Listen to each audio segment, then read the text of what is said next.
Salutations and welcome to Monday Night Live, aka the Hangout Stream, aka the Chill Stream, baby. In the year of our Lord for August 29th, 2022, and brought to you by yours truly, the man, broadcasting from behind the curtain. You know who I am. Because if you don't know by now, you can visit www.livefreeliverich.com or simply Google this name and you can find out. Now, for those of you who already know, welcome to the show. Go ahead, drop me a comment, say hello. Like I always say, there's no need to be shy. I just like to know who took the time to stop by. And for the rest of you who don't know, because perhaps you're new, that's okay too, because I'm going to go ahead, break it down for you. See, as far as I'm concerned, I'm just here to fill the role of producer. So I come on here, 9 p.m. Eastern Standard Time, that's 6 p.m. Pacific, every Monday night, and I boot up this live stream so we all can come together, readers and writers alike, and you guys supply me with things to talk about. And in return, I fulfill my role and I raise awareness for various projects from around the underground scene. It gives me a chance to become acquainted with you, you get to know me, and together we discover what's going down within the realm of independent publishing. Which brings me right into my first segment of the night, where I like to shine a spotlight on some books that are currently available or coming soon to an online store near you. So, as we all like to say, without further ado,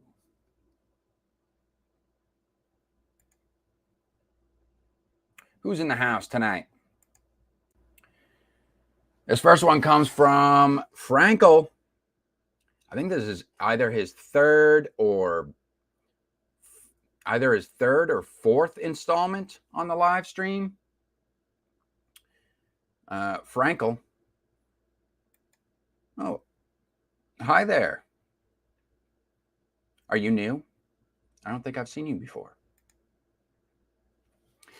Frankel, he says, cleverly written for Charlie, an interface with a computer RPG leads to an unwanted gender bend, battles for survival, and a surprise romance. Chivalry isn't dead. It's alive, and it rocks. All right, let's check this out. This is Twisted by J.S. Frankel.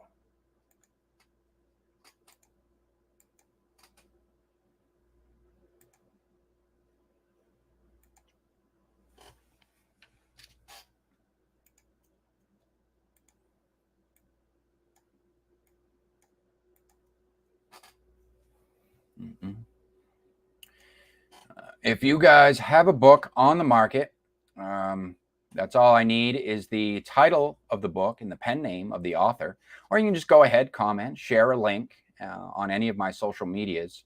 Basically what that does, give me permission to feature and mention your book during a live stream. I'll add you to the queue. That's what I'll do.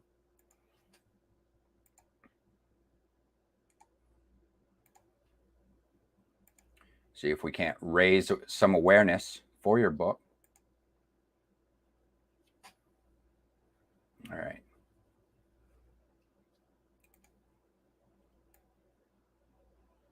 How's that?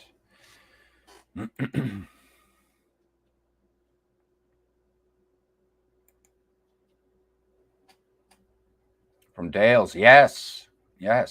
I'm subscribed to Dale. He also does news type broadcasts on YouTube, as well as like interviews and stuff like that. Usually shares like tips for writers and everything. But yeah, okay, Good to know. And Rainer is in the house. What's up, dude? Gotta share some news later on tonight. So let's get down to the blurb, shall we? This is an interesting one. Frankel never disappoints when it comes to interesting blurbs. Chivalry isn't dead. It just wears a skirt.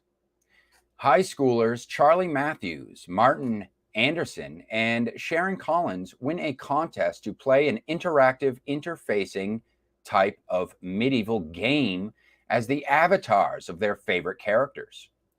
Their mission? Fight monsters, storm the castle, and capture the evil king.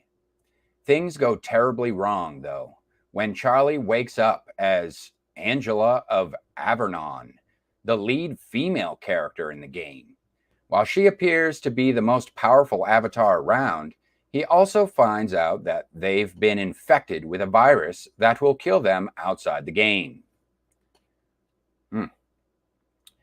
Trapped and beset on all sides, Charlie has to deal with the sexism of the characters circa 1430, Martin's distaste for his female form, and his feelings about becoming a woman. In addition to fighting off the various monsters, Charlie tries to fight off his attraction to Sharon, and then he realizes that Sharon is attracted to him, which makes it even more confusing. And when the deadly opponents in the game get the upper hand, Charlie must summon all of his love and courage to save the day and rescue Sharon. Love is truly where you find it, and the gender of the one you love doesn't matter at all. It's an interesting blurb from J.S. Frankel. 228 pages of teen young adult sci-fi action.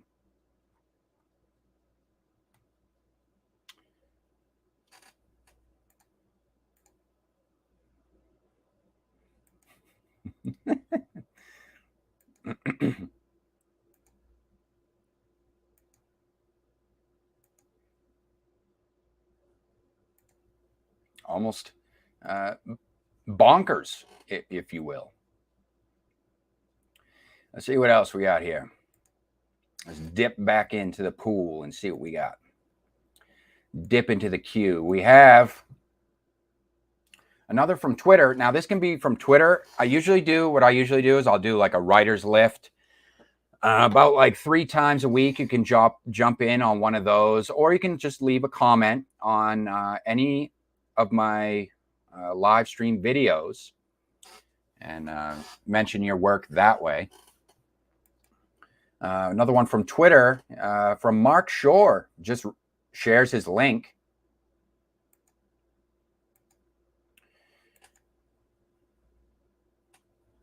For his book.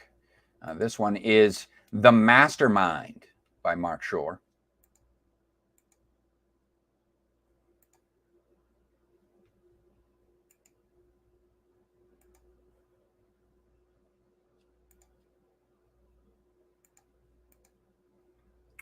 I was going to say, Jasmine, are you a writer?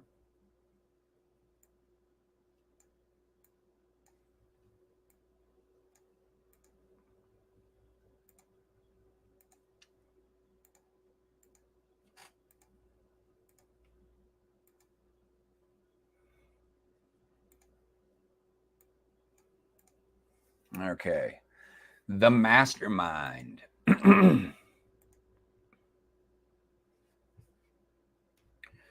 Is he losing his mind or everything else? When geeky Tom Lord tries to stop an attempted assault, he is in over his head. He's getting beat down until he is saved with ease by the near victim's sister, Diana Wynn. Impressed by each other's bravery and different skill sets, the two become an awkward couple. Wynn is intrigued but nervous about her new friend's paranoid claims that he has ESP and a monomaniacal researcher has been pursuing him for decades. Let me read that line again. It was quite poignant. Wynne is intrigued but nervous about her new friend's paranoid claims that he has ESP and a monomaniacal researcher has been pursuing him for decades. But after a brutal attempted kidnapping, she realizes that Lord's life is as bizarre and more dangerous than she had ever imagined. The couple flee Portland, Oregon, and travel across the country in an effort to get Lord the freedom he finally deserves. They assemble a team of misfits with varying abilities before facing a life or death challenge with international ramifications.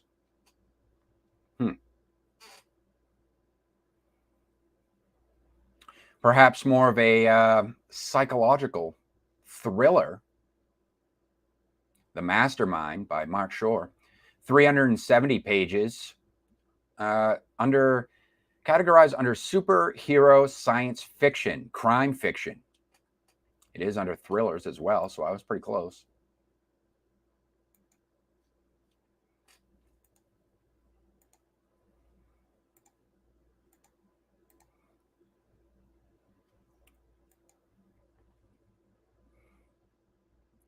Oh, little contemporary romance, huh? Some sweet romance. Is it specifically sweet romance, happy ending romance?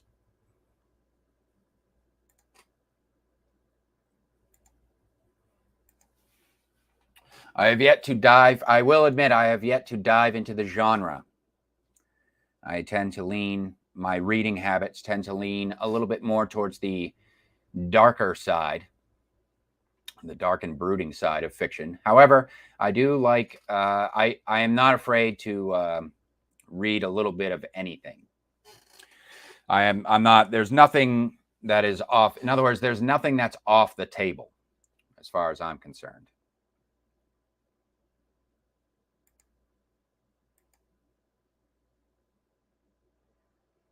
Oh, heck no. I write steamy. Wow. All right. Wine and dine me first, I have to say. And if there's no happy ever after, it's not considered a romance. Good romance. Actually, I have heard that before. If it's not happily ever after, it's not technically a romance. It's something else. Unless they a subgenre like dark romance. All right, let's dip back into the queue. See what we have here. I think this was one that I was looking at the queue earlier before the show, and I think this was one that had caught my attention.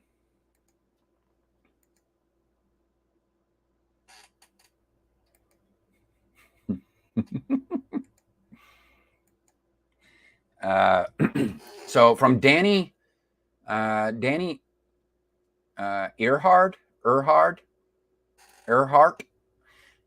he just shares his book, shares a link to his book.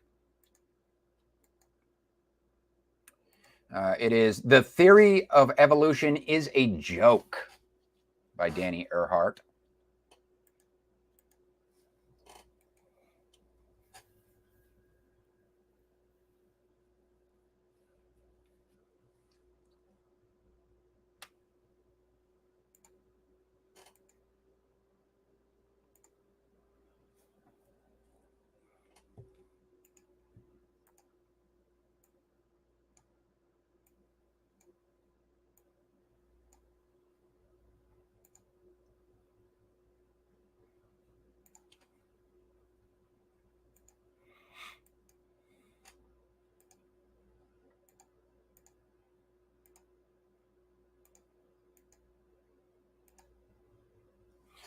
All right.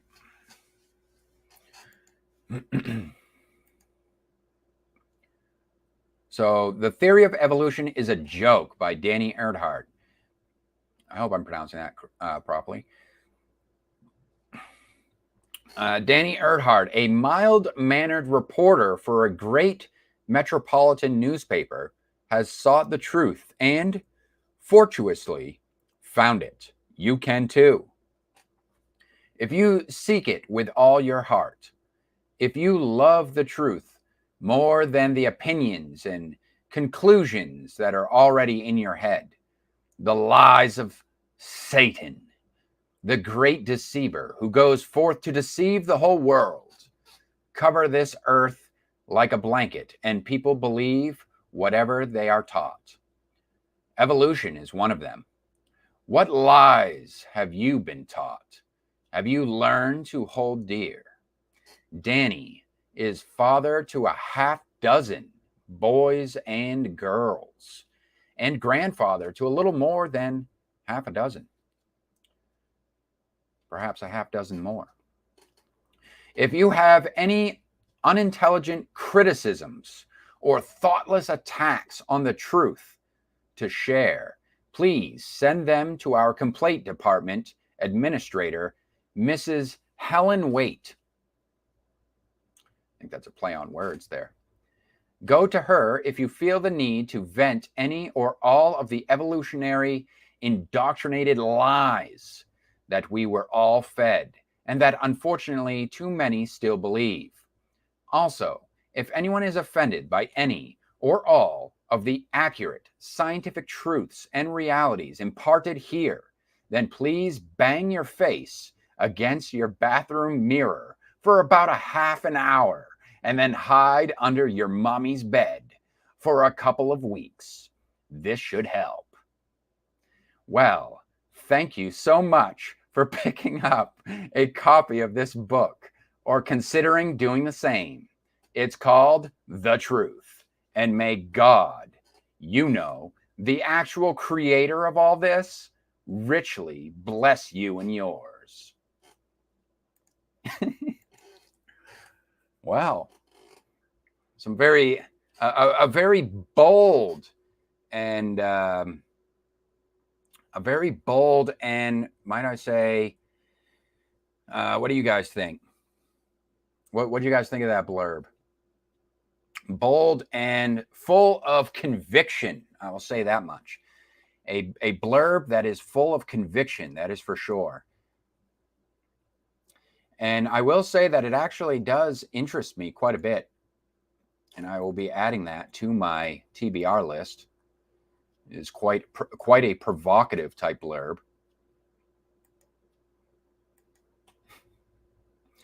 The author definitely sounds like they have something to say. Unfortunately, it doesn't really say a whole hell of a lot about the story itself, though. That's the thing. Is it fiction? Is this fiction? Is this a satire? Is this a commentary book? Is this like a nonfiction? Amazon has it categorized under literary movements and periods, and then also under politics and government. It's interesting. That politics and government, that seems like comes out of left field, but I didn't really get that from the blurb. Maybe more of like a social commentary of sorts, because it has to do with like religion and evolution, stuff like that.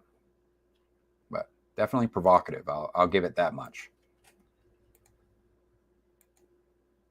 All right. One more book. We'll dip into the queue one more time, and then we will move on to a topic of discussion that I wanted to bring up for this particular live stream.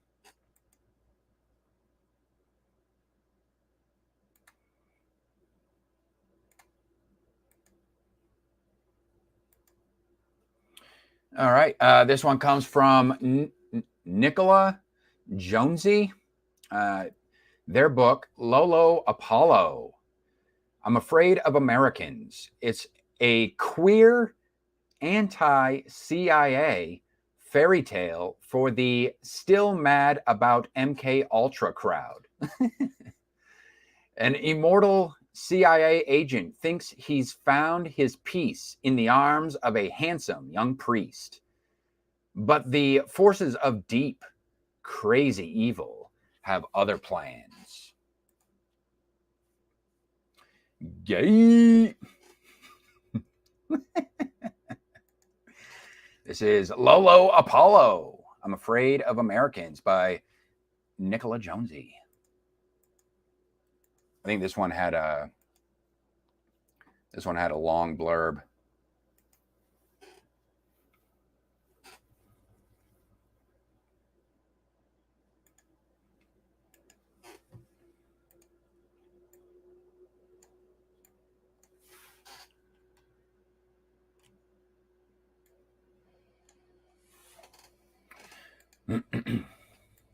That's a question for you, Jasmine.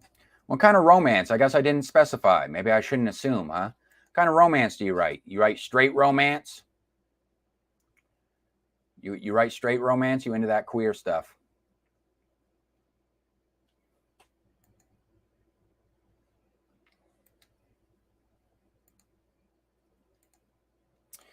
All right.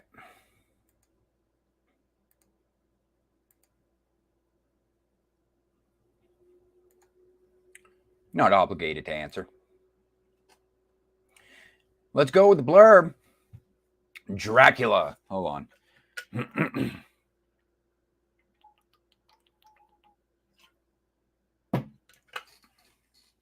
Dracula. Alive and hating it.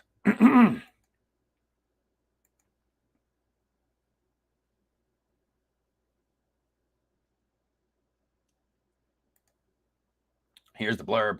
Bob Dracula is a mutant, a permanently exposed raw nerve within the freak fascist plexus of the United States intelligence community. He is unconditionally immortal. He cannot age, die, or be injured. And because of this, he is routinely contracted to perform in high-risk operations by the Central Intelligence Agency. Bob is an unstable quantity, often a liability to his handlers, and yet his immortality makes him too valuable of an asset to cut loose, a fact of his existence that often sends him spiraling into a suicidal depression. Unable to die or evade his monitors for too long at a time, Bob is desperately searching for a way out of the spy game. More importantly, he's searching for something for himself. With no clear identity or goals outside of his profession, Bob is deeply troubled by the idea that maybe he is nothing more than an asset after all. Trajectory. The trajectory of Bob's eternal life changes radically on an undercover operation in Interzone, a patch of the Eurasian steppe disputed by two post-Soviet states. While searching for a missing agent in the ancient and isolated village of southwestern Belltown, Bob meets Filament Ugo, a young religious functionary from a herder tribe and the community's newest presiding minister. This encounter sends Bob's immortal heart into a blood frenzy, drawing all kinds of bad craziness out of the undisciplined agent. He's willing to betray not just his agency, but the entire meddling American machine, a paranoid force of control, poisoning the region in its efforts to stamp out lingering communist sympathies. To secure a future with Filament, Bob will do anything. But as the devil dogs close in and he begins to realize just how deep the lies go, Bob Dracula will be forced to question not only his purpose in Interzone, what he's really there to do, but his own origins and the source of his immortality. There are far worse things than communists in Interzone, old, cruel things long buried in the soil. To find peace, Bob will have to face down pure evil, and if the evil can't rend his own flesh, it will strike at his heart. I think it's interesting that his name is Dracula, or at least his last name. I was told that I haven't read Anne Rice's stories, but I was told that in vampire fiction, there is a lot of homoerotic themes. And I have seen that movie, Interview with a Vampire, and it is one of my favorite films, I will say that. But, however, it never really dawned on me that there was homoeroticism in Interview with a Vampire. I don't know. I just never really saw that in the movies.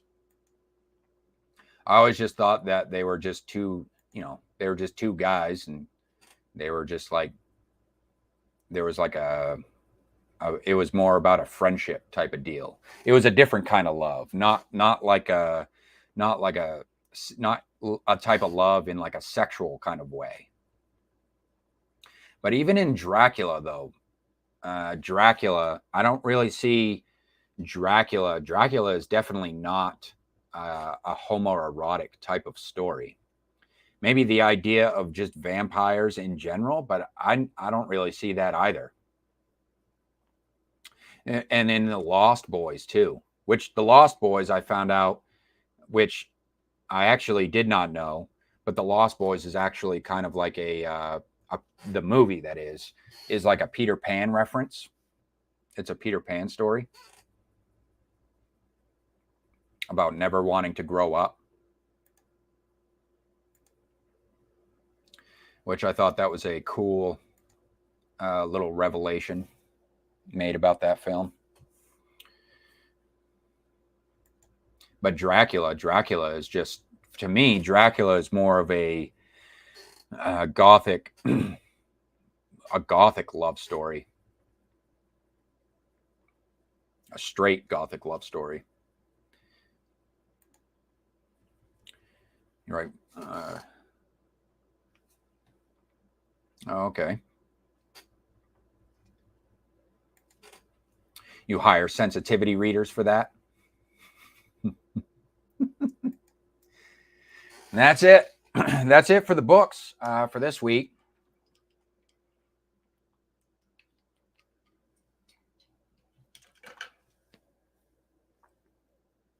Again, I said before, if you guys want me to mention your book, if you have a book, it could be on the market right now, or it could be on pre-order or coming out soon.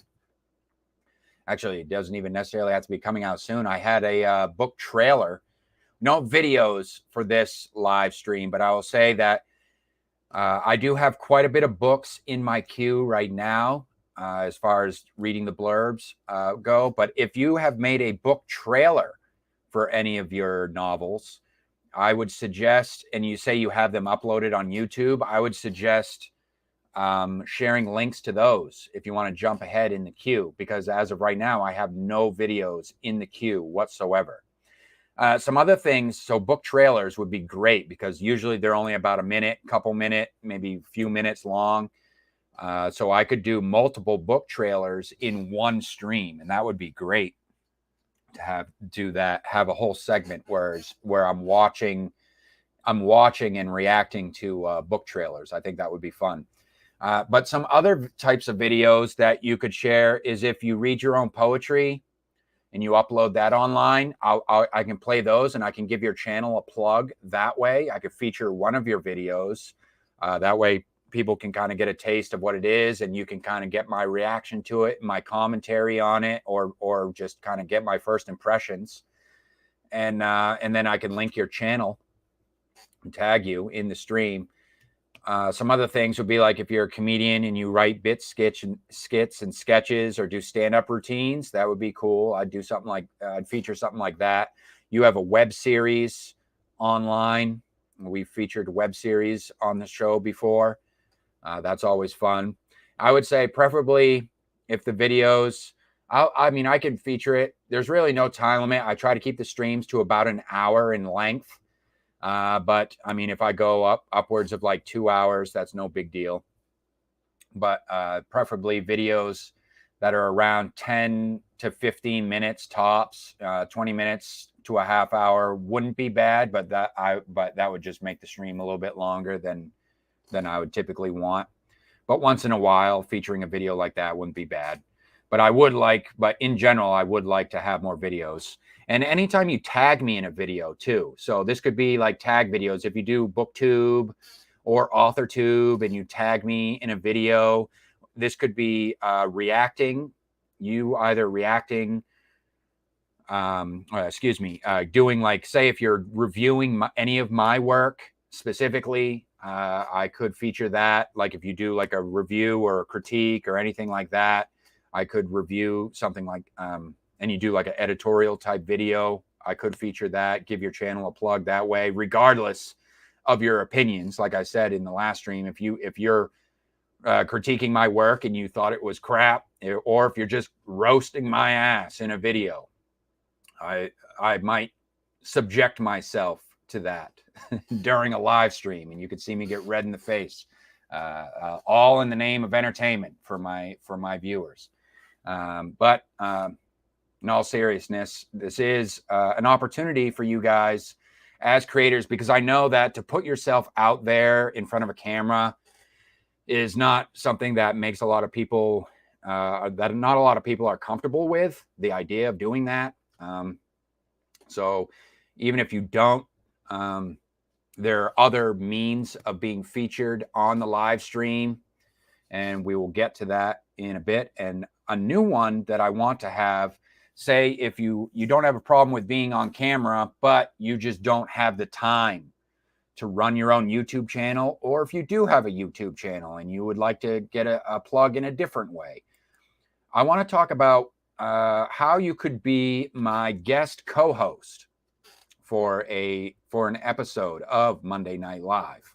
And I did write down some notes to kind of streamline this and just cover some points real quick about this, because this is an idea. This was an idea that had come to me. I think it was like last month sometime. This idea had originally come to me, and then just recently I was reminded of this. Someone had come along and left a comment expressing some interest about maybe becoming a host, co-host on the show, or being on the show in general. And then that reminded me of this idea. So here's the deal. What I'm doing here is I refer to this as the hangout stream or the chill stream. Okay, it is a show as well, and I try to flare it up a little bit, make it a little bit entertaining for those who do want to tune in, and I try to mix things up a little bit with different segments and whatnot. And but I want it to really be about building a platform of readers, writers, and artists in general across the whole creative underground scene and in the creative sphere, in the indie scene. Because the thing about it is the independent scene is, like I've said before, is very much a community-based thing. It's not like mainstream where you just have like thousands upon thousands of dollars of marketing campaigns backing your material. So it's up to us as independent creators to create these marketing resources, if you will, and form these networks where we can kind of help each other out and synergize by combining our efforts and through each of our individual efforts, we create a compounding interest. So say the little bit of effort that it takes for you to share a link with me, or share a blog post, or or do share a video with me, something like that, or write a contribution to through the blog, anything like that, is just if you are willing to put in that little bit amount of effort, then I can turn around and I handle the marketing for you after the fact. And at the same time, for me, I'm not just doing this. I don't want you to think that I'm just like doing this, as if I'm trying to come off as I'm just doing this out of the kindness of my heart. Like, no, I do have my intentions as well.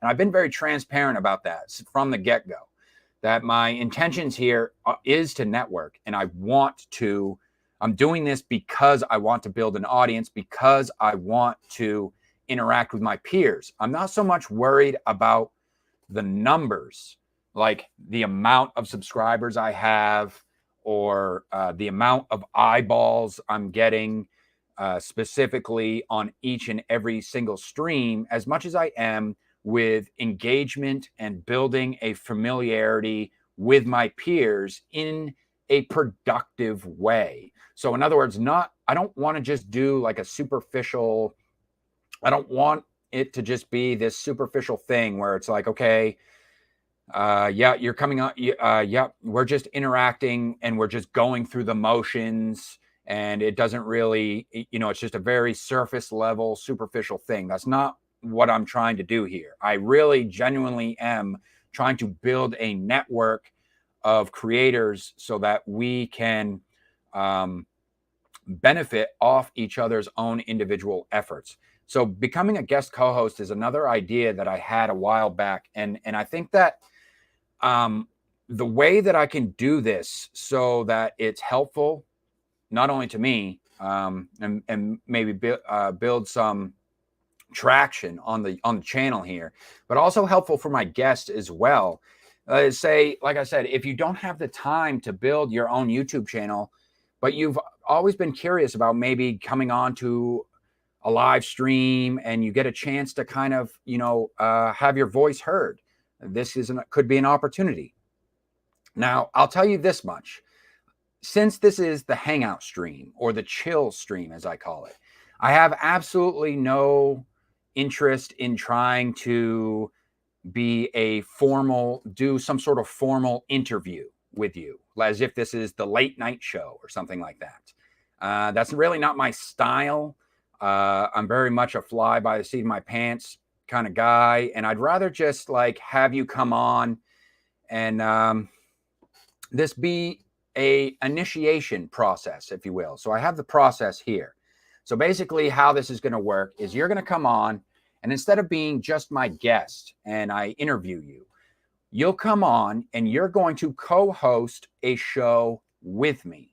So you will be a featured guest for that particular episode, but you're going to be co-hosting the show with me. So in other words, you'll come on, maybe you'll read like how I just did, like talking about other people's books. Perhaps you will be reading some blurbs, and then we'll take turns reading blurbs of other people's books, and then kind of sharing our own opinions about what we think of those blurbs or the books, kind of sharing our own first impressions. So there's a little bit of a back and forth, some variety of opinion, if you will. I think that would be a fun aspect of having a co-host on the show. So you guys aren't just getting my viewpoints all the time.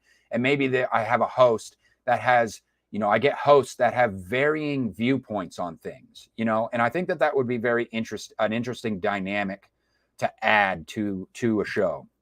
So this is how it's going to work. If you guys are interested in being a co-host on the show, you will have, it's not going to be a formal interview, but you will have an opportunity to talk about your work. I will make sure that there is a point in the program or in the show where you guys will have an opportunity to talk about your own work. There's multiple segments, and then we could easily and seamlessly fit that into the conversation and the discussion in an organic kind of way. And that's really what I want to aim for here. So if you're interested in being a part of the show,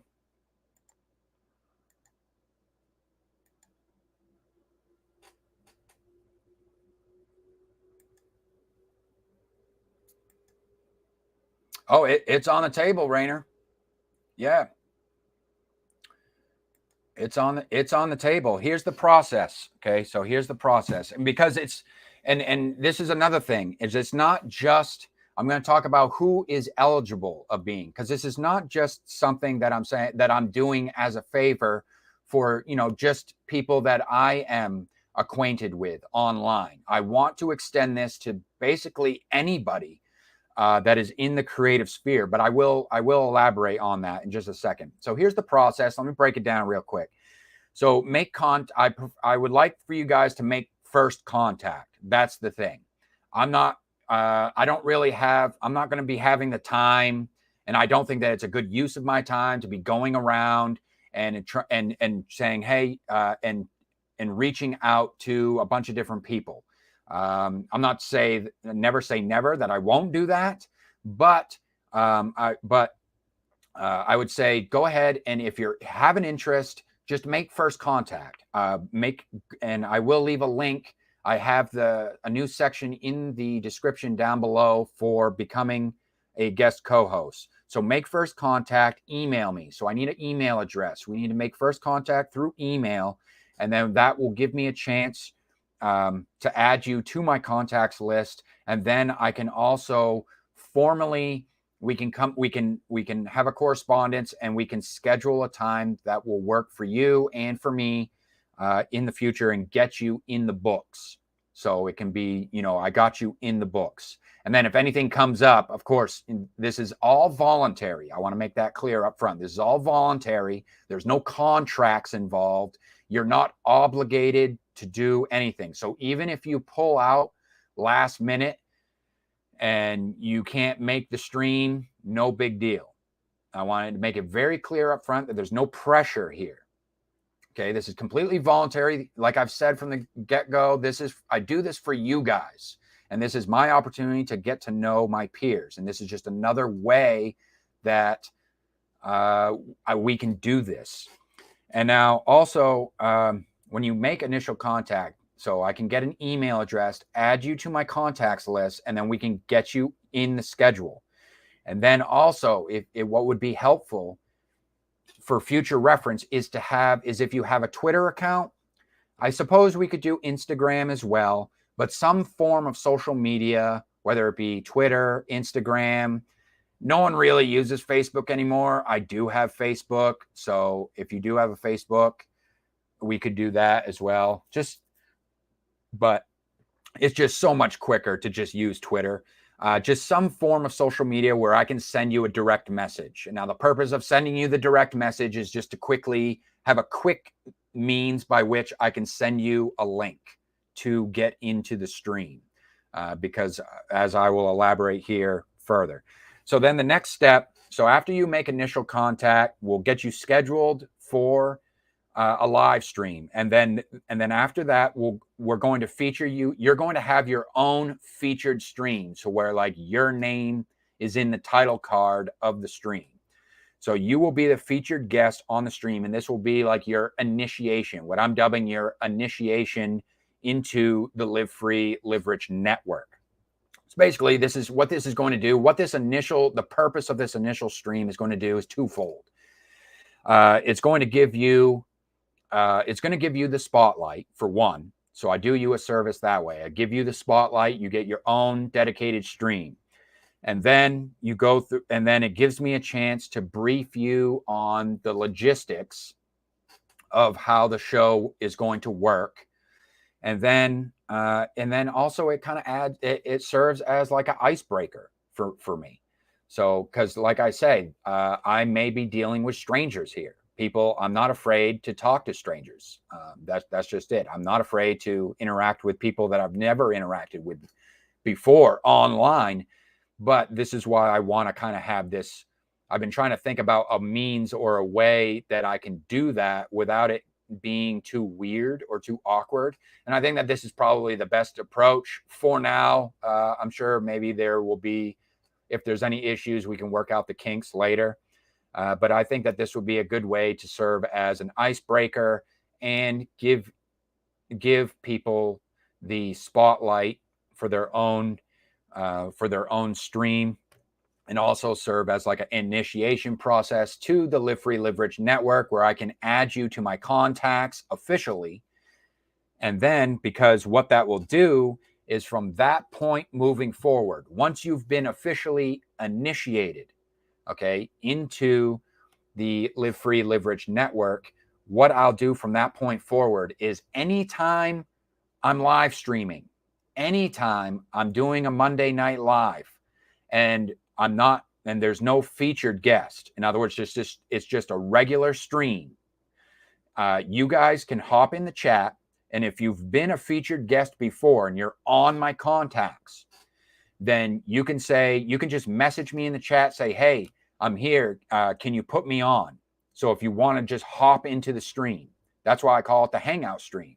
So that's why I think that this could evolve into a thing where we have streams where we have 2, 3, 4 people show up throughout the night or during a stream. Like, you never know who could show up or who might pop up during the stream.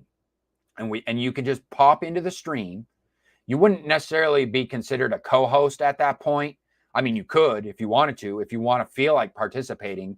But otherwise, you could just say, hey, can you put me on? Because maybe you have an announcement to make. Or maybe you would like to share some information about a particular project that you're working on. And instead of waiting to come up in the queue, since my queues are growing in that sense, you can just, since you're already in the network as one of my personal contacts, just say, hey, put me on, and then boom, I'll direct message you the live link, and you could just hop on the stream, say what you need to say, and then just chill out after that if you want, or dip. If that's all you want to do is just hop on, say what you need to say, and then bounce after that. No pressure. Again, like I say, completely voluntary, but you're always more than welcome to just come on the stream and hang out. So who am I talking about here?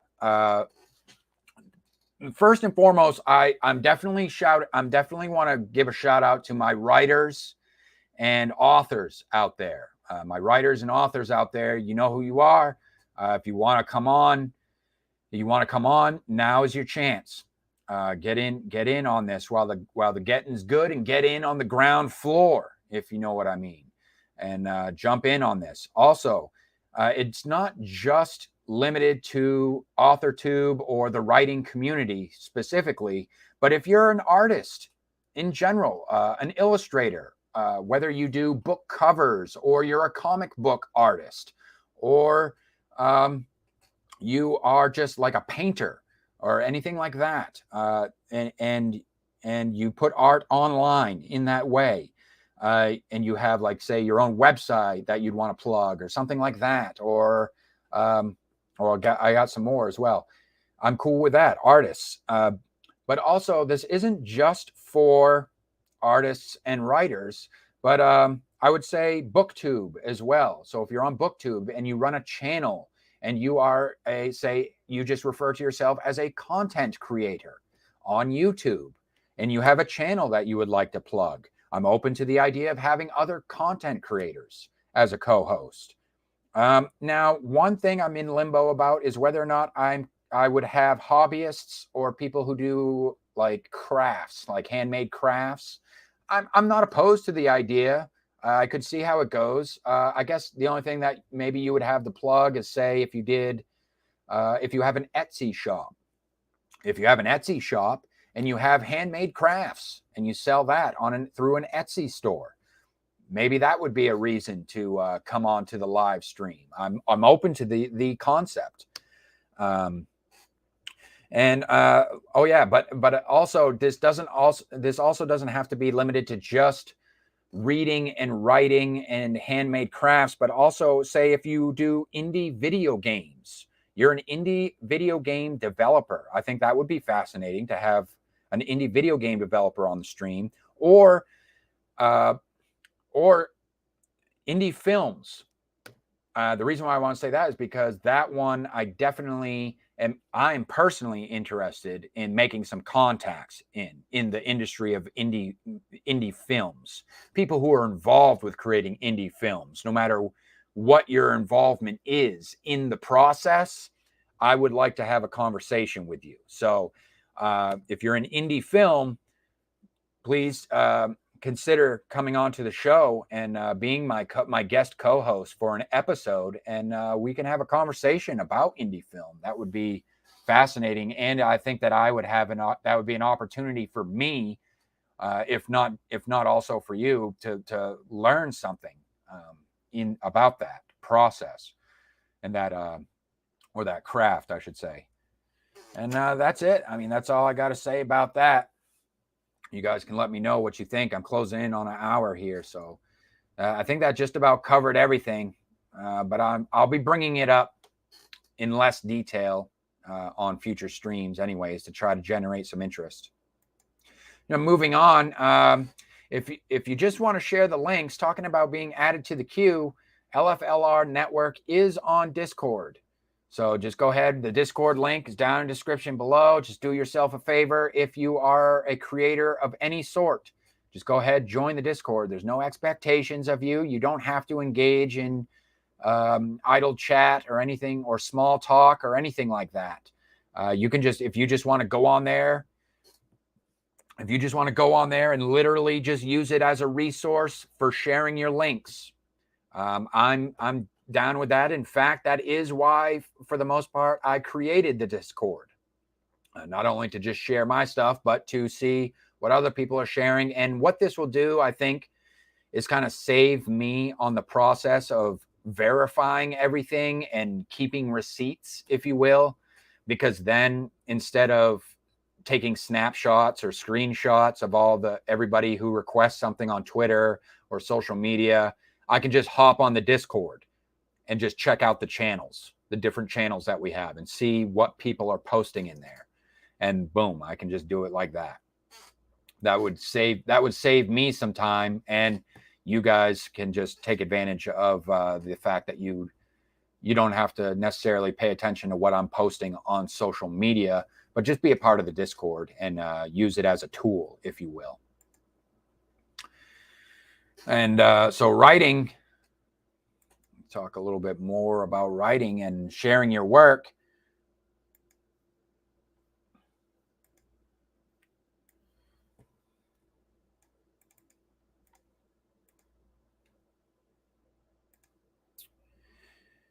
We have some news from the Storytellers Society. Yes.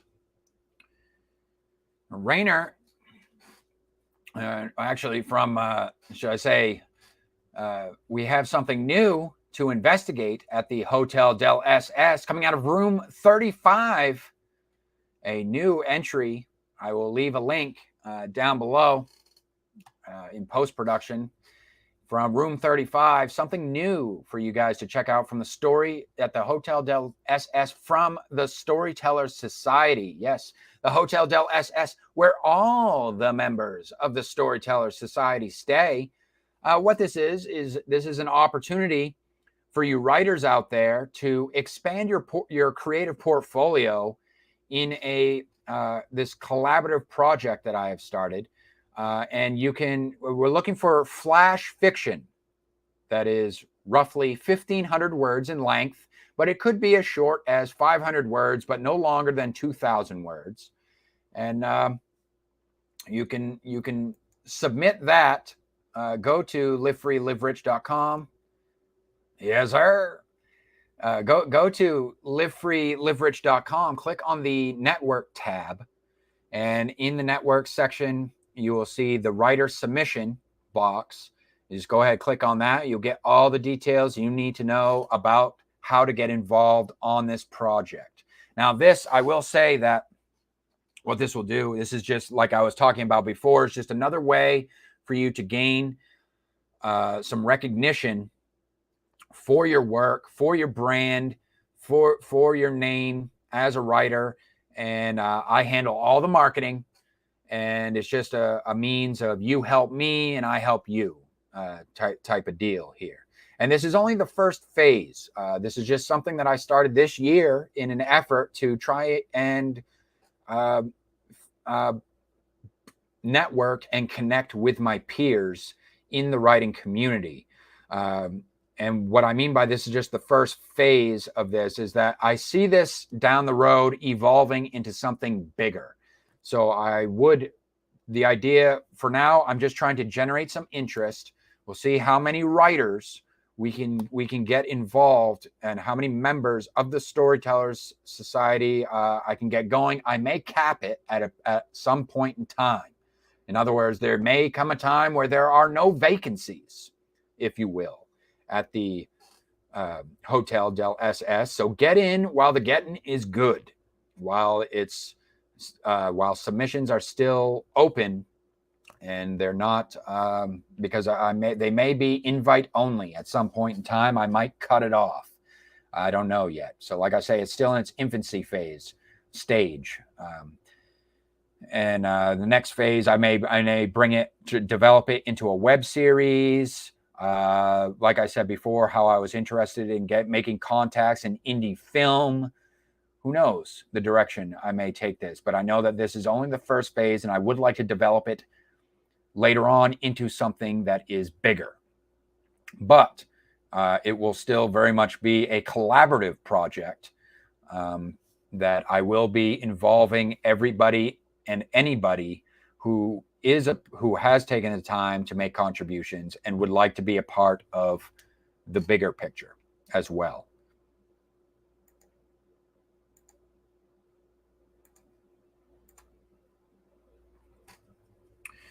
All right, let's dive right into reading time. And then I'll be wrapping up the stream.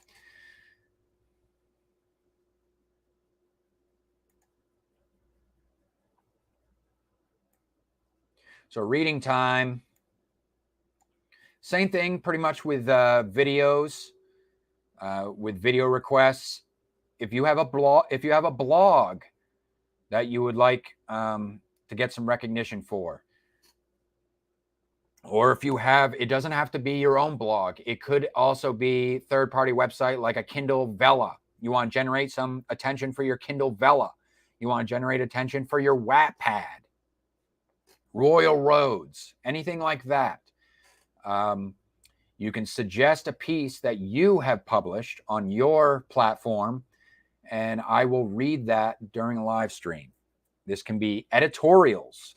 So if you're a critic and you have reviewed a piece of work that isn't necessarily an indie piece of work, it could be a famous piece of work, like a famous piece of literature or something, but you've written an editorial that you would like me to specifically read on that piece, I'd be willing to do that. Poetry, short stories, so like flash fiction, and essays as well, so long as it is thought-provoking and sparks imagination.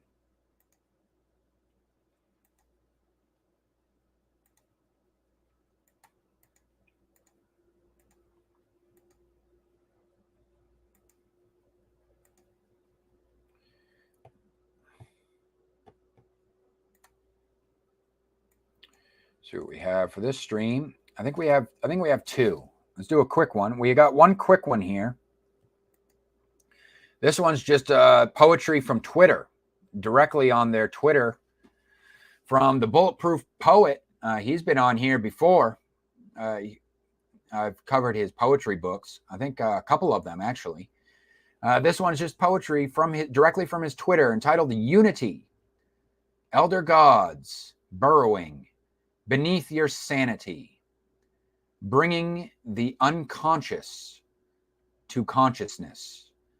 Reveal the dark to enter the truth. Reveal the light to enter unity.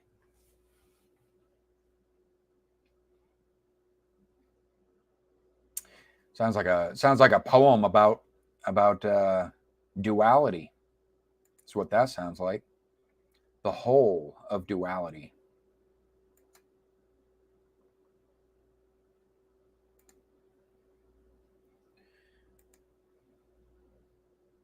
Oops. All right, let's see what else. We're doing two. That was a short one. And this next one, I believe, is a piece of flash fiction. This one from Vincent van Zandvoort. Now, we've read something from Mr. Zandvoort before. This time, let's see what he writes on Twitter. Read my poetry, prose, and short fiction because it's all free. You can help me by spreading the word, liking, following, leaving a comment, becoming a member, or supporting me by buying me a $1 coffee. In any case, much love. And this is his short story, The Brixleg Witch. And I will be leaving a link to his coffee What is it? This is The Brixleg Witch by Vincent Van Zandvoort via buymeacoffee.com/Vincent Van Zan1. I believe the Buy Me a Coffee site is basically the same thing. Like if you guys run a Patreon or a Subscribe Star. I recently started a Subscribe Star, but I don't know what I'm going to do with it yet. I do have Patreon as well. But anyways, buy me a coffee. What I do know is that it is similar to that, where you can have posts and people can help you out. Oh, we have another member of the Storytellers Society in the house. What's up? What's up, Allie? Nice to have you. You caught the tail end. I'm entering reading time. Reading time. You know, I read something, a link. This can be a link shared by anyone if they run their own blog, or like I said, if you have a Kindle Vella or a Wattpad, I will read something from there. And I think I've made you aware. I do have you in the queue at some point. You will be featured.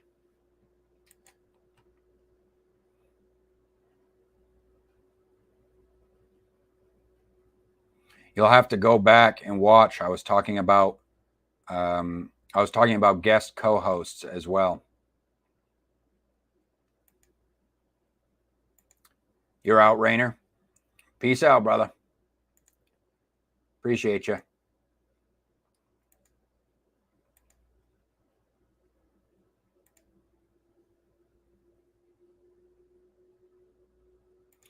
All right.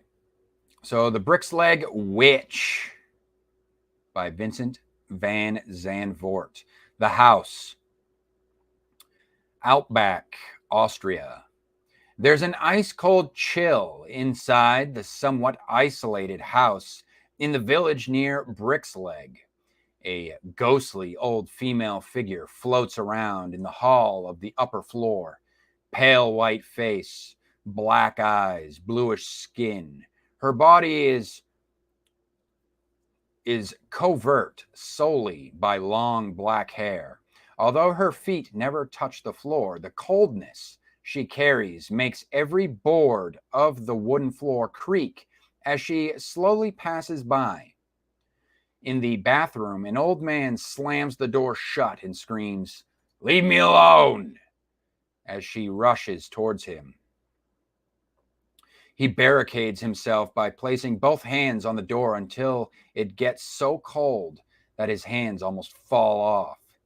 He desperately looks into the mirror and can't even see straight through his tears that won't stop flowing. The doorknob starts to shake violently. The man whispers continuously while frantically slicing a razor blade through both wrists. "No more. I'm not a part of this. God, help me." About 15 minutes later, the cold breeze that haunted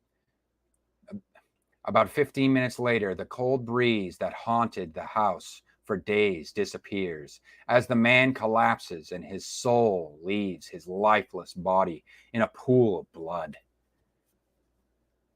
Its blank stare betrays a big, long, and inevitable fall into eternal darkness. There's a path of teardrops that leads from the bathroom to the kitchen table downstairs. On the floor next to the table lies a diary, torn up by the reader in sheer anger. Its pages drowned in his tears.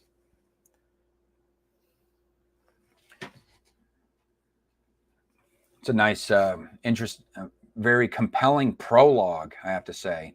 Doesn't say it was a prologue, but that's definitely what that was.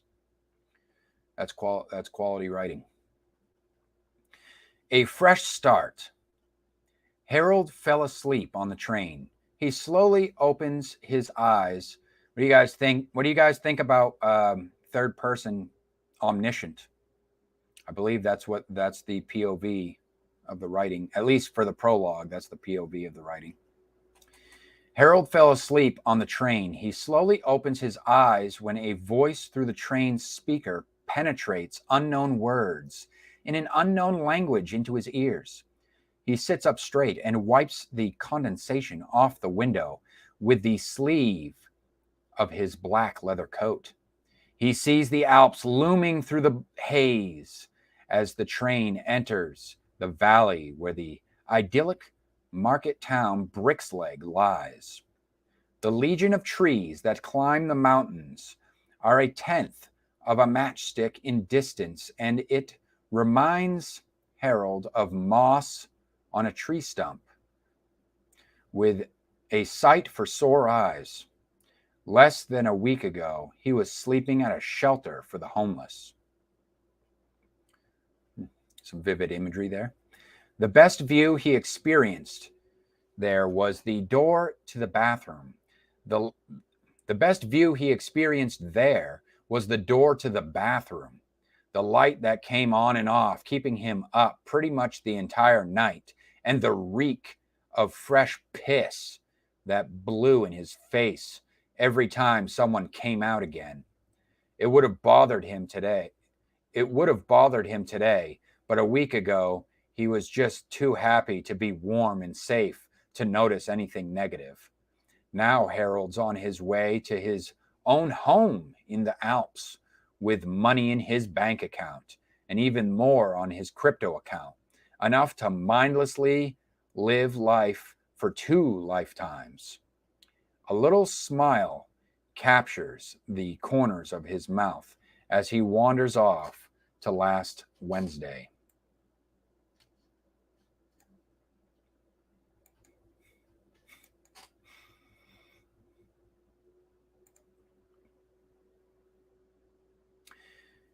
Flashback.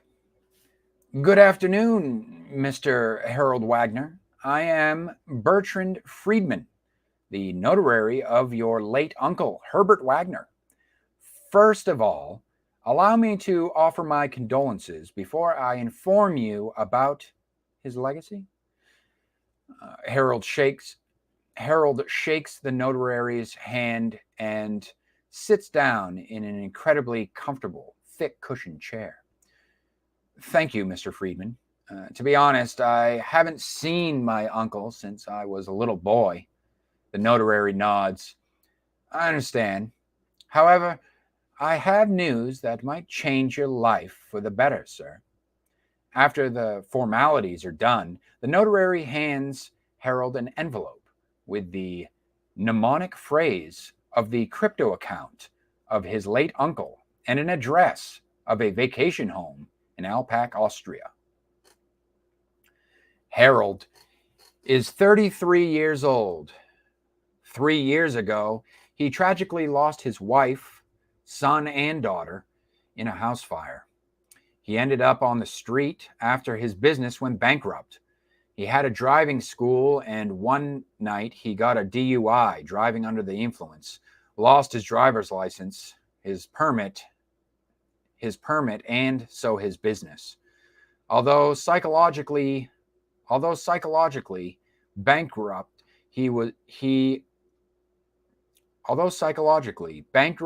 he is now the only one of the Wagner family still alive, and with the inheritance received, Harold wants to take this opportunity to start over and make the best of what's left in his life. Austria. It's only a short bus ride from the station in Brixleg to Outback. Harold is super excited and is pleasantly surprised to see some people wearing traditional Austrian costumes. It's interesting, he says costumes there instead of clothing. He literally has a $1 million smile on his face. Suddenly, an uneasy feeling takes hold of him as though he is being watched by something really wicked.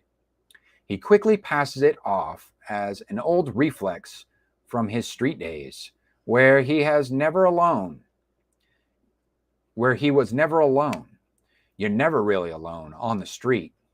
It's like living in the wild. You stick together, so potential attackers think twice about choosing you as their victim. After the bus ride, it's a few minutes of walking and shouting out Grub Gott, hello, to several of his new fellow villagers, that he finds himself right at the door of his home. It's secluded from the rest of the village and surrounded by pine trees. If you weren't looking for it, you wouldn't even find it. The bottom half is white, like snow, and the top floor is wrapped in a dark brown wood. There is a large balcony on the side of the house, overlooking a huge lawn all the way up to the tree line of a large forest. Harold unlocks the door and walks into the house. He closes the door behind him and looks to his right straight into a large oval mirror. He's shocked to see his own image. He became so thin this past year, and his blonde hair is rapidly getting thinner too. On the other side of the hall hangs the exact same mirror, only this one is pitch black. He stares into it for a few moments, wondering why anyone would hang up a mirror without a mirror in it. Again, he is overwhelmed by an uneasy feeling like earlier on the bus. The hairs on his arms stand up. He shrugs his shoulders and walks into the living room, while seconds later, the ghostly old female figure slowly appears inside the black mirror. Dun dun dun. From the inside. Harold takes his first steps in the living room. The house is clean, well maintained, and huge. I will say on that last one where he was talking about the black mirror, kind of a little bit of built-in lore right there, but then ending that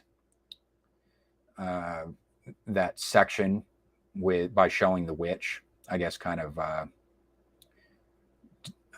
like it doesn't, a little less, it takes away from the tension, I think, a little bit by revealing the witch in that way, saying, oh, this is the house where the witch stays. So now we know that, but I digress. I just saw that maybe there could have been opportunity, because this story, it goes on for a little bit longer here. So I think that he could have kind of stretched that tension out just a little bit more, instead of revealing it so soon.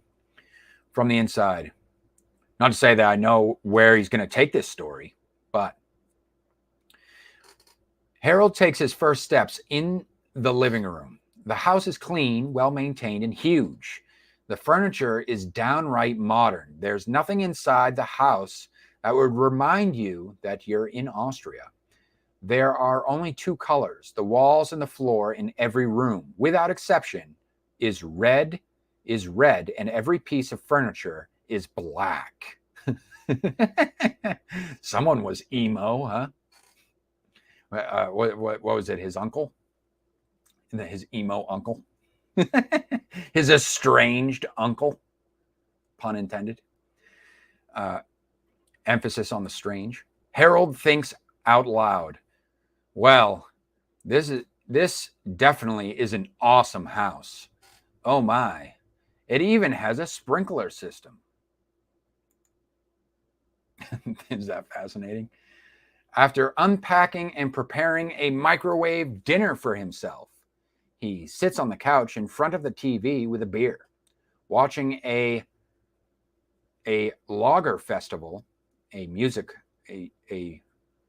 it lager? Schlager festival, a music program. Harold can finally relax. He is exhausted from the trip and from the past 3 years, and before he can finish his dinner, he falls asleep for the rest of the day and a good portion of the night. Harold wakes up on the couch with his TV dinner spilled all over his clothes. A couple of hours later, he hits the shower, comes out feeling like a newborn, and leaves the house in the morning to get some groceries. In the store, a large blonde man in his late 40s, dressed in a three-piece suit, walks up to him. You must be the new owner of the Wagner estate? Harold proudly responds, Yes, I am, sir. Do you like it here, Mr. Wagner?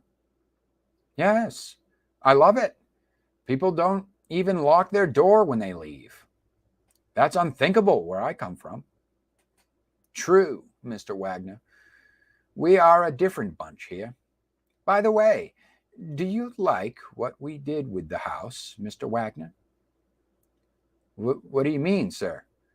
Oh, forgive me.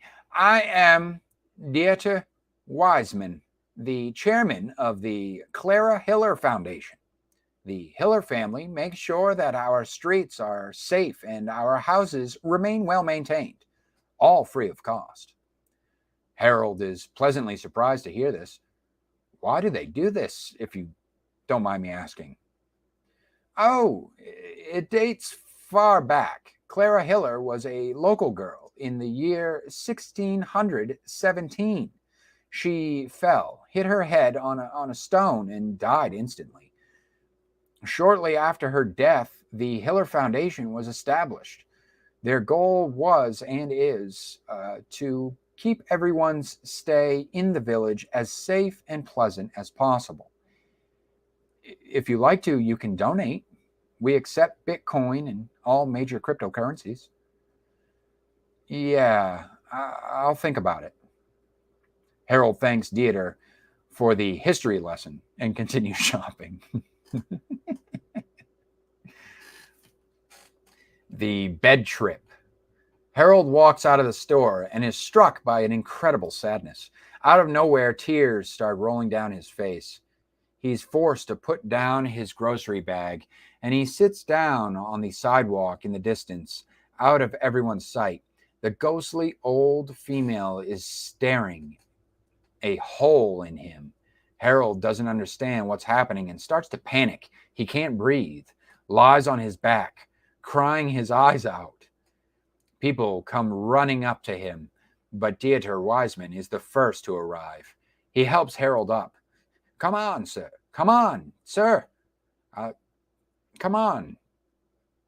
Come on, sir. I'll take you home. After a short, silent walk, the two arrive at the Wagner residence. The walk has calmed Harold down, and Mr. Wiseman tells him to go straight to bed. Goes to a stranger's house and just feels comfortable enough to sleep in his bed. Wait, where'd he go? Oh no! Oh, never mind. Brought him back to his house, and he helped him to bed. Got it. Harold first drinks a cup of tea and wonders what happened outside the store. The only conclusion he came up with is that the major changes in his life has taken a toll on his sanity. Harold has broke down before, but that was after he lost his family. He even took antidepressants for a while, but this feels totally different. He's out as soon as he hits the hay and wakes up in the middle of the night. He's lying still on his back and feels an ice-cold chill entering the room. The mattress starts to move as though there's someone else in his bed. His eyes roll slowly to the left. He sees a man lying next to him. Uh-oh. Harold is paralyzed with fear. The man looks just like him, only a little older. Unaware of Harold's presence, the stranger rubs both hands over his face, gets out of bed, does 100 push-ups, grabs a towel, and heads to the bathroom. Harold starts to move and gets up too. He walks to the bathroom and watches the man take a shower. What? The guy screams 2 times after he's done. Yeah! Oh, yeah! There's nothing like a cold shower. Harold is stunned and shouts, Hey! The hell are you doing in my house? Now he speaks up. The man cannot hear. Kill the man's vibe, why don't you? The man cannot hear or see him. walks past Harold and gets dressed. He grabs something from under his pillow. It's a gun. He loads it, sticks it into his pants, and walks out. Harold follows him, but as soon as Harold steps out of the room, the ghostly old female figure stands before him. Harold looks right into its black eyes and falls flat on his back. He's scared to death. The creepy lady floats over him as Harold crawls on his back to the other end of the room until he hits the wall. The ghost puts her cold hands on Harold's head. It's like she's now inside his skull, squeezing his brain to a pulp. He makes convulsive movements and his eyes almost pop out of his head. When Harold finally manages to scream, it's instantly morning and he wakes up in his bed like nothing happened. The morning after, Harold is sitting at the kitchen table with a large cup of coffee, gazing outside over the lawn. He's convinced it was just a nightmare, but he is still depressed. There's a squeaking sound coming from the basement, but Harold only notices it after there's a loud, inexplicable bang outside the house. He holds his breath for a couple of seconds. The hair on his arms stand up, and the ice-cold chill is back in the house. Against his better judgment, he walks to the door of the basement, opens it, goes downstairs, and clicks on the light switch. The light doesn't come on. Harold walks on in the darkness. Suddenly, there is a roaring sound, like a massive earthquake just hit the village. Harold can't see anything at this point. He stops right where the squeaking sound is. His hands move around in the dark, but touch only air. The sound slowly fades away and stops. Harold shuffles back to the exit as he stumbles over a stool. At the same time, the light pops on, and Harold is looking at 2 feet hanging centimeters from the floor. He looks up and sees himself hanging at the end of a rope, wearing old rags, but it's unmistakably Harold. He crawls out on his hands and knees, screaming, and slams the door shut, runs to the front door and tries to get out of the house. The door is barricaded. That roaring sound a minute ago was that of an avalanche. Harold is stuck in the house. Ooh, the plot is thickening. Hey, look, convenient. The plot thickens. Harold is desperately trying to keep it together. He's so depressed he could kill himself. All he can do is wait for the snow to melt. It'll be there a while. Or for someone to come to his rescue. Outside, there are 2 people watching the house. It's Esmeralda Hiller, heiress of the Hiller dynasty. She has a pale face and long black hair and is dressed in a purple dress with matching hat, and Dieter Wiseman. Dieter looks at Esmeralda. I've put the Hans Wagner memoirs on the table like you asked. Esmeralda smiles. Good work, Dieter. Everything is going according to plan. All we do now is wait until Harold Wagner kills himself. With Harold, the last Wagner dies, and Hiller's spirit can finally rest. Dieter wonders, why don't we kill him ourselves and make sure? Rituals, dear Dieter. The spirit world has rules that we have to obey. We have to trust Hildegard Hiller will take care of him, like she did with the others. I understand, madame. Esmeralda Hiller takes Dieter's arm, and the 2 leave the premises. I wonder, did he hear that? Inside, Harold struggles with his depression. The house is as cold as his soul, and the old ghostly female continuously floats around the ceiling, working on Harold's brain. He sees an old, worn-out book laying on the table as he sits down in the kitchen. He's too sad to think about how the book even got there. The cover reads Hans Wagner Memoirs, 1617 AD. The last thing Harold wants to do in his state is to read it, but it's like he's being controlled by a higher power.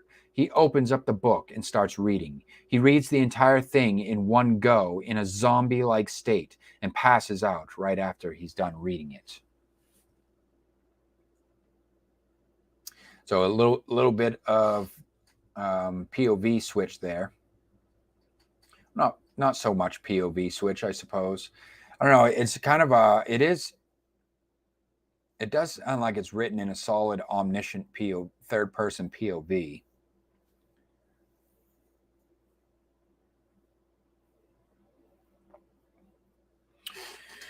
The memoirs. The memoirs of Hans Wagner. Hans was a married man and had an affair with Clara Hiller, the girl from Brixleg. Clara became pregnant. Hans had no intention of looking after the bastard and tells Clara that she's on her own. A desperate Clara decides to find Hans' wife to tell her story and to ask if Hans and his wife will adopt her baby after it's born.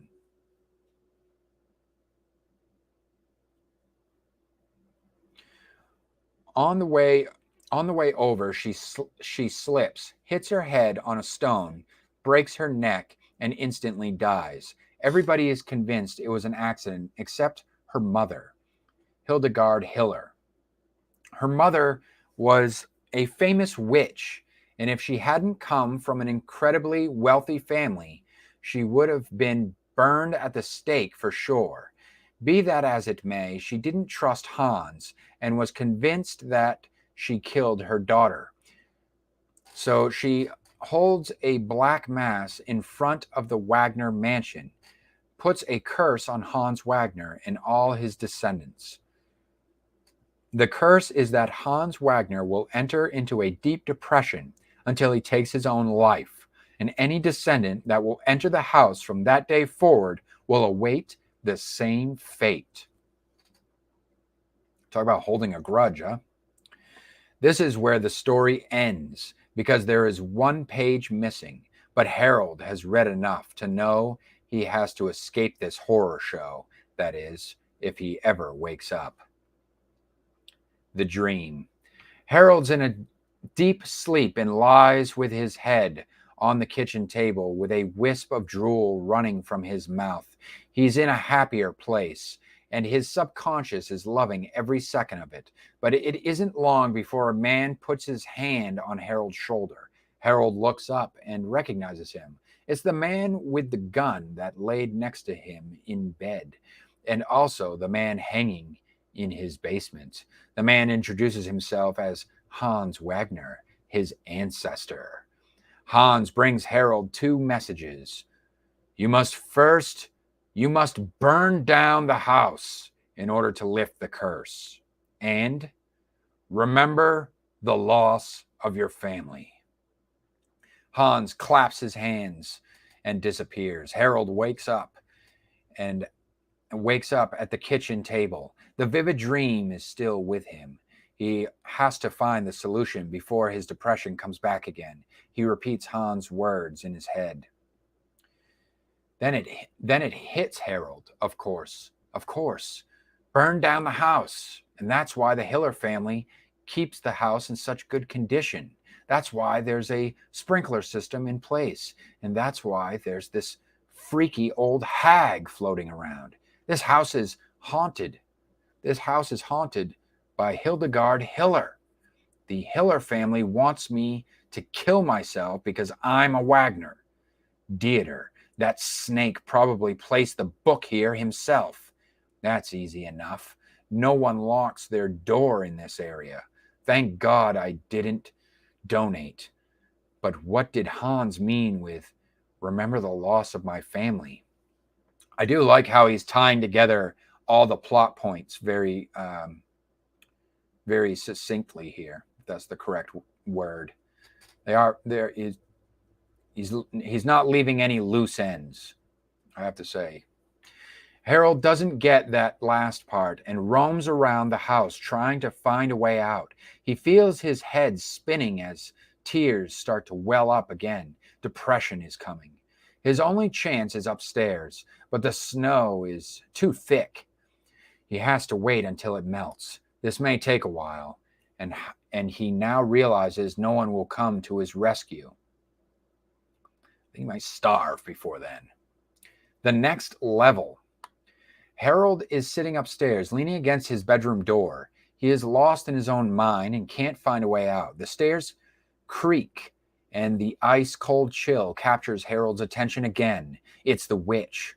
He quickly gets up and wipes the tears from his face. He can't even see straight. The witch passes by as Harold watches through the keyhole of the bathroom door. After a couple of hours, Harold falls asleep in the bathtub, the sound of the door slamming shut, and a man screaming at the top of his lungs, "Leave me alone!" wakes him up. Harold watches from the bathtub as the man puts his hands on the door, keeping the witch from entering. The man lets go of the door and looks at his hands that seem to be frozen. Harold recognizes the man now. It's his late uncle, Herbert. His uncle stands before the mirror as the doorknob starts to shake. He grabs a razor blade and cuts his wrists. "No more. I'm not a part of this. God, help me."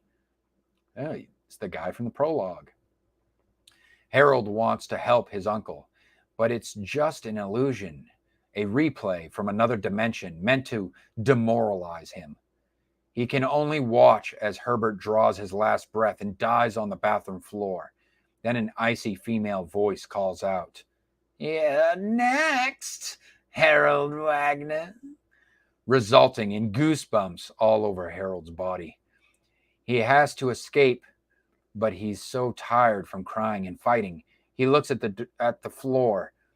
There he sees the razor blade his uncle used to take his own life. He grabs the razor blade off the floor, rolls up his sleeves, and holds the blade to his wrist. Every fiber in him wants to cut. But out of nowhere, Hans' voice sounds through the hall of the house. "Remember the loss of your family." Harold places his hands on his mouth and squeezes his lips together, as he always does when he thinks really hard. Then the solution comes to him. The loss of my family, of course. The strip. After he lost his family, he broke down and took antidepressants for a while, but he kept a strip of it with him at all times as a reminder that he could conquer anything. He grabs his wallet and takes out 3 pills. He symbolically saved 3 pills, 1 for his wife and 2 for their son and daughter. He pushes one out, sticks it in his mouth, and swallows. This is the end. It takes 3 days for enough snow to melt so that Harold can escape through the balcony. 3 days that, thanks to his old medicine, was a piece of cake. Harold has been haunted by the witch, but he kept his sanity like a champ. Now it's time to leave. He heads to the basement and turns off the sprinkler system, pours anything flammable he can find over the floors and lights it. He runs upstairs as the house catches fire, opens the door to the balcony and crawls out on his hands and knees into the snow. From a safe distance, he watches the house burn. Inside the house, a page flying under the closet is slowly smoldering away. It's the last page of the Hans memoirs, the page Harold never read. On this page, Hans Wagner comes clean. Memoirs, H. Wagner, Outback, 6/5/1617. Clara, she didn't slip. I killed her, pounded on her skull with a stone, placed her body in a specific way to make it look like she had fallen. Everyone believes it, except her mother. She knows. I've denied everything, but she knows. I've told my wife to leave with the children to nearby family where they'll be safe. I didn't think Clara had told her mother about us. I gambled and I lost. Yesterday, Hildegard Hiller came to my house. held a black mass and put a curse on me and my descendants. She made no secret of it neither. For my sins against her daughter, Hildegard has given the Wagner family the worst thing one can give to natural-born killers, a conscience. I will suffer a depression of which only death can free me. I can already feel it creeping inside of me. Any Wagner who enters the house from this day forward will suffer the same fate. I come from a long line of killers. My father always told me, some people work for a living. We kill for a living. This is who we are. This is what we do. They're right outside my house, waiting for me. I've been a professional hitman my whole life, but I can't look at myself anymore. I smashed one of the mirrors in the hall. Love of my life, if you read this, I love you. Take care of the children. Tell them I'm sorry. I'm done. I'm done. Hans Wagner. Hans Wagner, psychopath with a conscience, finishes writing his memoirs, signs it, grabs a rope, and hangs himself in the basement of his house. Oh, so it turns out, well, let me finish this up here. End goal. Somehow Hans Wagner has found a way from beyond to pass on a message in Harold's dream. There was only one way to break the curse of the Brick's Leg witch, and that was to burn down the house. By burning it down, Harold has lifted the curse of the Brick's Leg witch, but also, without realizing it, got rid of his conscience. Harold has had enough of Austria and new beginnings. A strange sensation grabs a hold of him while he watches the house collapse and get completely destroyed by the fire. He turns around and looks up for a moment where a dark, ominous cloud is preparing for a discharge. Interesting use of words there, terminology. Harold Wagner, a killer, is born. He puts up his collar and slowly disappears into the cold, misty morning, unsure where his path will lead. Perhaps to you. Wow. I did not see that ending coming, I will say. At first, I thought this was just going to be like a general ghost story. But as it turns out, this is actually a murder mystery with paranormal elements. Very good. I have to say, I enjoyed that. The writing style was hit or miss at some parts, I will admit.